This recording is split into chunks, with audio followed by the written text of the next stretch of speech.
Everyone, welcome to physio study channel. आज का हमारा टॉपिक है अस्थमा। अस्थमा की हम डिटेल में definition, types, causes, risk factor, sign and symptoms, pathophysiology and diagnosis and treatment देखने वाले हैं, वो भी डिटेल में। तो फर्स्ट डेफिनेशन देखते हैं। Asthma is a chronic inflammatory disease of airway characterized by attacks of wheezing and breathlessness due to narrowing of the intrapulmonary airway. तो अस्थमा एक ऐसी कंडीशन है जिसमें आपका नॉर्मल एयरवे इस तरह से होता है, ठीक है। पर अस्थमा में क्या होता है, इस तरह से नैरो हो जाता है एयरवे, ठीक है। ये नैरो हो गया एयरवे, तो इसमें से एयर पास होती है, नहीं हो पाती नॉर्मली। इसमें इसमें इजीली पास हो जा रही है, तो यहाँ पे कई बार क्या होता है, स्वेलिंग हो जाता है या इन्फ्लामेशन हो जाता है, तो उसकी वजह से नॉर्मल एयर पास नहीं हो पाती है। इसलिए ब्रेथलेसनेस फील होता है पेशेंट को, और विच साउंड आता है, विस्टल जैसा साउंड आएगा, ठीक है। तो इसी कंडीशन को अस्थमा कहा जाता है। पेशेंट को क्या होगा, ब्रीथिंग में डिफिकल्टी होगी। Normal airway versus asthmatic airway. तो देखो, नॉर्मल एयरवे में क्या होगा, open airway lumen, no inflammation and easy air flow. Air flow आपका इजीली होगा, कोई इन्फ्लामेशन नहीं होता है। उसका जो ल्यूमेन होता है इस तरह से ब्रोंकाई का, वो क्या होता है, ओपन होता है पूरा, ठीक है। पर अस्थमेटिक एयरवे में क्या होगा, swollen airway wall, excess mucus secretion and bronchoconstriction. इसकी वजह से क्या होगा, रिड्यूस हो जाएगा एयर फ्लो, ठीक है। तो अस्थमेटिक में इस तरह से प्रॉब्लम होता है, स्वॉलन हो जाता है एयरवे, जिससे एक्सेसिव म्यूकस सिक्रीशन होता है, और ब्रोंको कंस्ट्रिक्शन, यानी ये जो ब्रोंकाई ओपन है वो इस तरह से कंस्ट्रिक्ट होके ब्लॉक हो जाती है, जिससे एयर अच्छे से पास नहीं हो पाता, अस्थमा का अटैक आता है। देखो, इसमें मैं आपको डायग्राम में अच्छे से समझा देती हूँ कि ये आपका ब्रोंकस का जो ल्यूमेन है, इसमें देखिए कंप्लीटली ओपन है, पर यहाँ पे देखिए कैसा है, एक्सेसिव म्यूकस आ गया है यहाँ पर, तो ये म्यूकस से क्लोज हो चुका है। और यहाँ पे स्मूथ मसल जो होते हैं वो रिलैक्स होते हैं, जबकि अस्थमा में ये टाइट हो जाते हैं, जिससे ब्रोंकाई कंस्ट्रिक्शन हो जाता है और एयर अच्छे से पास नहीं हो पाती है। इसमें आप देख लीजिए, नॉर्मल एयरवे है, ये पूरा ल्यूमेन ओपन है। अस्थमेटिक एयरवे में इस तरह से धीरे धीरे ल्यूमेन छोटा हो जाता है, एंड जब अस्थमा का अटैक आता है तो इस तरह से पूरा क्लोज हो जाता है, ठीक है। अब नॉर्मली इसका पैथोफिजियोलॉजी देखते हैं कि जब कोई भी आप एलर्जेंस के एक्सपोजर में पेशेंट आता है, डस्ट हो गया, पोलेन हो गया, स्मोक हो गया, या कोई धुआं है, ठीक है, तो इन सब के एलर्जेंस के एक्सपोजर में आने से एयरवे का इन्फ्लामेशन होगा, ठीक है। कोई फॉरिजन सब्सटेंस इनहेल कर लिया है तो एयरवे का इन्फ्लामेशन होगा। ब्रोंकियल हाइपर रिस्पॉन्सिवनेस, ब्रोंकाई जो होती है वो हाइपर रिस्पॉन्स देने लगेगी, एंड ब्रोंको कंस्ट्रिक्शन होगा, उसके प्रोटेक्शन में कंस्ट्रिक्ट हो जाएगा, एंड म्यूकस का हाइपर सिक्रीशन होगा, एंड एयरवे क्या हो जाएगा, नैरो हो जाएगा, जिससे पेशेंट को क्या होती है, डिफिकल्टी होती है ब्रीथिंग में। तो ये नॉर्मल इसका पैथोफिजियोलॉजी है, आप इस तरह से चार्ट के फ्लो में लिख सकते हो। अब टाइप्स ऑफ अस्थमा में देखते हैं। तो फर्स्ट है एलर्जिक अस्थमा, जो ट्रिगर बाय एलर्जन से होती है, एंड मोस्ट कॉमन टाइप है। एलर्जिक अस्थमा सबसे कॉमन टाइप है, और ये एलर्जन से ट्रिगर होता है। Non allergic asthma trigger by infection, stress और स्मोक से ये ट्रिगर होता है, और ये नॉन एलर्जिक है।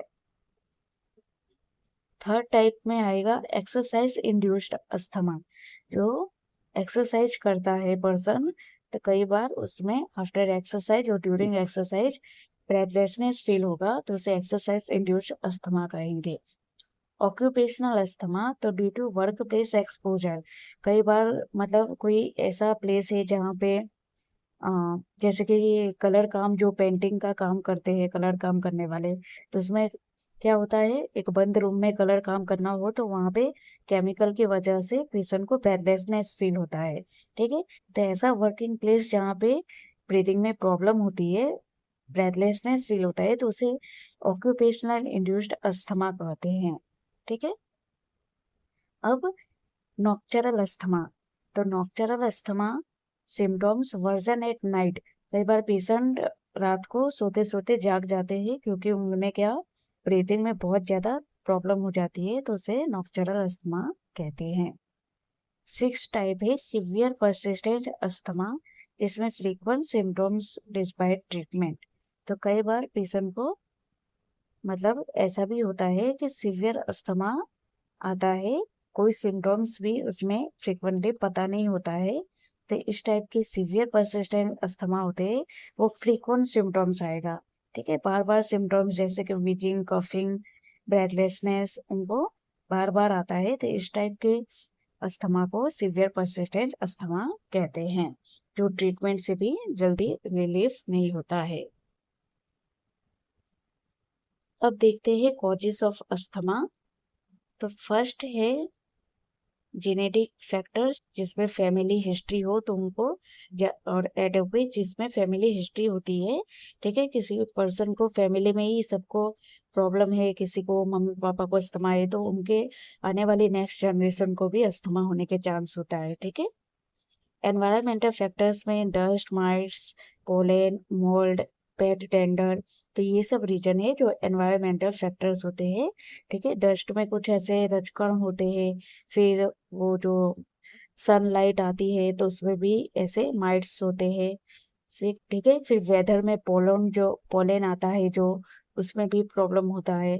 ठीक है, तो और पेट में जो पेट पालते हैं, ठीक है, डॉग हो गया, कैट हो गया, तो उनमें भी कुछ ऐसे होते हैं जो एलर्जन फैक्टर क्रिएट करते हैं। ठीक है। अदर कॉजेस में आएगा रेस्पिरेटरी इन्फेक्शन, एयर पोल्यूशन हो गया, स्मोकिंग हो गया, कोल्ड एयर हो गया, एक्सरसाइज हो गया, इमोशनल स्ट्रेस हो गया, तो ये सब भी अदर कॉज है जिससे अस्थमा होता है। ठीक है। अब रिस्क फैक्टर देखते हैं। रिस्क फैक्टर में आपको 2 फैक्टर याद रखना है, एक तो modifiable factor and not modifiable factor. तो मॉडिफाइबल फैक्टर वो जिसमें हम मॉडिफाइड कर सकते हैं, चेंज कर सकते हैं, उसे मॉडिफाइबल फैक्टर कहते हैं। जैसे कि स्मोकिंग हो गया, ओबेसिटी हो गया, एयर पोल्यूशन हो गया। स्मोकिंग स्टॉप करोगे तो अस्थमा रिलीफ हो जाएगा। ओबेसिटी है तो वेट लॉस कर सकते हैं। एयर पोल्यूशन वाले एरिया में नहीं जाएंगे तो ऑलरेडी ये अस्थमा के चांस कम हो जाएगा। ऑक्यूपेशनल एक्सपोजर, जहाँ पे ऐसा ऑक्यूपेशन है तो ऑक्यूपेशन चेंज कर सकते हैं। रिकरेंट रेस्पिरेटरी इन्फेक्शन हुआ है तो आप एंटीबायोटिक्स ले सकते हो। तो ये सब ऐसा है कि इसमें चेंजेस कर सकते हैं। और नॉन मॉडिफाइबल फैक्टर जिसमें आप चेंज नहीं कर सकते, जैसे कि फैमिली हिस्ट्री है तो आप वो नहीं चेंज कर पाओगे, जेनेटिक प्रीडिस्पोजिशन है, या फिर चाइल्डहुड एलर्जी से, तो ये सब चेंज नहीं कर पाते हैं। तो ये फैक्टर्स लाइफ टाइम अस्थमा रहने के चांस होता है। ठीक है। साइन एंड सिम्टम्स देखते हैं, क्या साइन एंड सिम्टम्स आएगा। तो फर्स्ट है पेशेंट को विजिंग। विजिंग यानी एक ऐसा साउंड होता है, विस्टल जैसा साउंड आता है। ठीक है, ये नॉर्मली इसमें अस्थमा में इंस्पिरेशन एंड एक्सपिरेशन दोनों फेज में दिखाई देता है। तो विच ऐसा साउंड है जो एयरवे इस तरह से आपका नैरो हो जाएगा, तो इसमें से जब एयर पास होगी तो एक विजिंग विस्टल साउंड क्रिएट होता है। ठीक है। शॉर्टनेस ऑफ ब्रीथ यानी ब्रेथलेसनेस होगा पेशेंट को, चेस्ट टाइटनेस होगा, परसिस्टेंट कफ होगा, डिफिकल्टी होगी ब्रीथिंग में, रैपिड ब्रीथिंग करेगा पेशेंट। ठीक है, वर्क ऑफ ब्रीथिंग इंक्रीज हो जाएगा, वो फास्ट फास्ट ब्रीथिंग करने लगेगा, रिड्यूस हो जाएगा एक्सरसाइज टॉलरेंस। ठीक है, तो ये सारे इसके साइन एंड सिम्टम्स है अस्थमा के। अब देखो सीवियर अटैक। जब पेशेंट को सीवियर अस्थमा का अटैक आता है तब पेशेंट की बॉडी कैसी ब्लूइश हो जाती है, जिसे साइनोसिस कहा जाता है। Inability to speak full sentence, बहुत पेशेंट थक जाता है, वो बोल नहीं पाता है। ठीक है, उसको ब्रेथलेसनेस होता है। तो सिवियर रेस्पिरेटरी डिस्ट्रेस हो जाएगा। तो ये सिवियर अटैक आने पे ये सिम्टम्स दिखाई देते हैं। अब कॉमन फैक्टर्स जो अस्थमा को ट्रिगर करते हैं, तो एलर्जेंस में हमने देखा डस्ट एंड पोलन आएगा, इन्फेक्शन में वायरल कोल्ड हो गया, एक्सरसाइज में रनिंग करोगे तब होगा, वेदर में कोल्ड वेदर आएगा, पॉल्यूशन में स्मोक आएगा, एंड ड्रग्स में एस्पिरिन का जो ड्रग लेते हैं उसमें ये ट्रिगर होता है अस्थमा, स्ट्रेस में एंजाइटी हो गया है तो ये अस्थमा को ट्रिगर करने वाले ये सारे एग्जाम्पल्स है। ठीक है, अब डायग्नोसिस ऑफ अस्थमा कैसे डायग्नोसिस करोगे, तो पेशेंट की हिस्ट्री लोगे, उनसे बात करके तो पता चल जाएगा, सिम्टम्स पैटर्न देखना है आपको, फैमिली हिस्ट्री पूछनी है, ट्रिगर एक्सपोजर देखना है, तो इससे आप अच्छे से डायग्नोसिस कर पाओगे। फिजिकल एग्जामिनेशन में विजिंग चेक करना है। ठीक है, स्टेथोस्कोप से आप लंग साउंड चेक करोगे तो उसमें इस तरह से विजिंग दिखाई देगा, विस्टल जैसा साउंड सुनाई देगा। एंड प्रोलॉन्ग एक्सपीरेशन होगा, एक्सपीरेशन फेज इसमें प्रोलॉन्ग होता है, पेशेंट माउथ से एक्सपीरेशन करता है। ठीक है, इन्वेस्टिगेशन, तो इसमें आप स्पाइरोमेट्री करवा सकते हो। ठीक है, तो उसमें क्या होगा, रिड्यूस्ड हो जाएगा, फोर्स एक्सपिरेटरी वॉल्यूम जो होता है वो आपको रिड्यूस देखने को मिलेगा, और ये FV1 FVC force expiratory volume and force vital capacity का रेशियो भी रिड्यूस होगा। इम्प्रूवमेंट आफ्टर ब्रोंकोडाइलेटर, अगर आप ब्रोंकोडाइलेटर देते हो तो ब्रोंको जो ब्रोंकाई कंस्ट्रिक्ट हो गया है तो वो डायलेट हो जाएगा।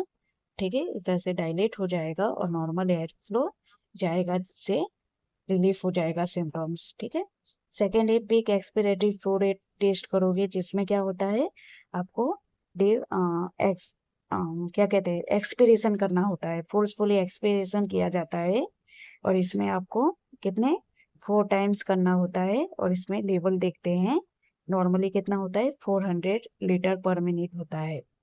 ठीक है, थर्ड है आप चेस्ट एक्सरे करोगे एंड एलर्जी टेस्ट करवा सकते हो एंड ब्लड टेस्टिंग, इन सब से इन्वेस्टिगेशन पता चलेगा कि अस्थमा है या नहीं है।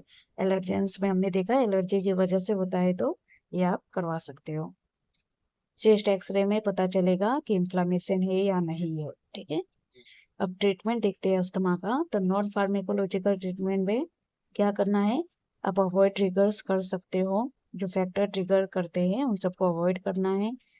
स्मोक करते हो तो वो सेशन यानी रोक देना है, वेट मैनेजमेंट करना है, ब्रीथिंग एक्सरसाइज करना है, एंड पेशेंट को प्रॉपर एजुकेट करना है, नॉर्मल ब्रीथिंग पैटर्न उनको सिखाना है। ठीक है, रिलीवर मेडिकेशन में आएगा शॉर्ट एक्टिंग ब्रोंकोडायलेटर, जिसमें साल्बुटामोल का यूज किया जाता है।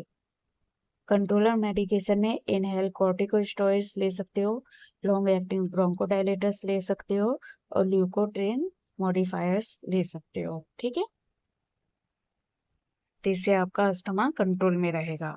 अब फिजियोथेरेपी मैनेजमेंट में देखते हैं, जिसमें आपको ब्रीदिंग एक्सरसाइज करवाना है, diaphragmatic breathing, perceive breathing and segmental breathing, ये तीनों ब्रीदिंग के मैंने वीडियो बनाई है, आप देख सकते हो, तो ये आप करवा सकते हो, जिससे पेशेंट को ब्रीथिंग प्रॉपर कर पाए।